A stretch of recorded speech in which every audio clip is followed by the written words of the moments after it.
আচ্ছা, এখন তাহলে আমরা কি করছি, ক্লাসের মিড পার্টে চলে আসছি। ঠিক আছে, তোমাদের জন্য ক্লাসের মিড পার্টে যেটা রাখি, যে একটা মোটিভেশনাল কোট রাখি এবং এটাকে একটু এক্সপ্লেন করার চেষ্টা করি। ঠিক আছে, কেন করি আমি কিন্তু বারবারই বলি যে আমাদের পড়ালেখা তো আমরা সবাই করতে চাই, তাই না? দেখা যায় একদিন ধুমায় পড়ালেখা করলাম, কিন্তু পরবর্তীতে আবার কি করি, যে পড়ালেখা ছেড়ে দিই। বা এই যে ক্লাস করা শুরু করছো, হুট করে কখন ইউটিউবে চলে গেছো, কখন ফেসবুকে যে রিলস দেখা শুরু করছো, নিজেও টের পাও না, তাই না?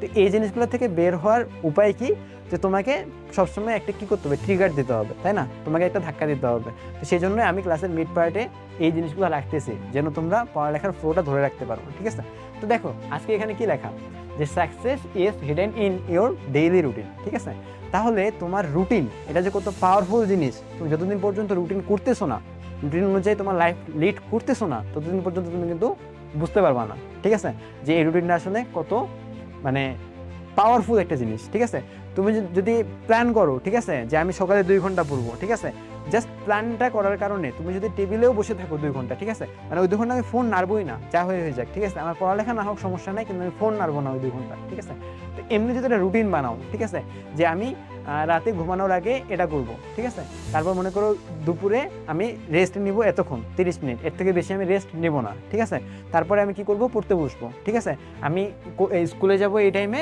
আমি ক্লাস করব এই টাইমে। ঠিক আছে, এরকম রুটিন করে নেওয়ার কারণে কি হবে, তোমার জিনিসগুলো অনেক গোছানো হয়ে যাবে। ঠিক আছে, ডেইলি রুটিন করো, উইকলি রুটিন করো, মান্থলি রুটিন করো। ঠিক আছে, পারলে ইয়ার ওয়াইজে একটু প্ল্যান রাখো। ঠিক আছে, যে আমি ক্লাস 9-এ উঠছি, ক্লাস 9-এ আমি এই বইয়ের কতটুকু শেষ করব। ঠিক আছে, আমি সেই অনুযায়ী কতটুকু আগাচ্ছি। ঠিক আছে, এগুলো যদি ট্র্যাক করতে পারো তাহলে কিন্তু অনেক মানে অনেক অনেক আগায় যাবা। ঠিক আছে, আর রুটিনের সবচেয়ে বড় সুবিধা কি জানো, ওই যে বললাম না, যে আমরা একদিন অনেক বেশি পড়ি, পরের দিন আবার পড়ি না। ঠিক আছে, এই জিনিসটা হবে না। ঠিক আছে, তুমি কনসিস্টেন্টলি পড়তে পারবা। ঠিক আছে, কনসিস্টেন্সি মানে অনেক বেশি ইম্পর্টেন্ট, তুমি যদি সাকসেস পেতে চাও। ঠিক আছে, লাইফে প্রতিটা সেক্টরে। ঠিক আছে, এবং যারা মুসলিম আছো, ঠিক আছে, তাদের জন্য একটা কি বলবো, আল্লাহ তাআলাই দিয়ে দিছে এটা অনেক ভালো একটা রুটিন। ঠিক আছে, সেটা হলো 5 ওয়াক্ত নামাজ।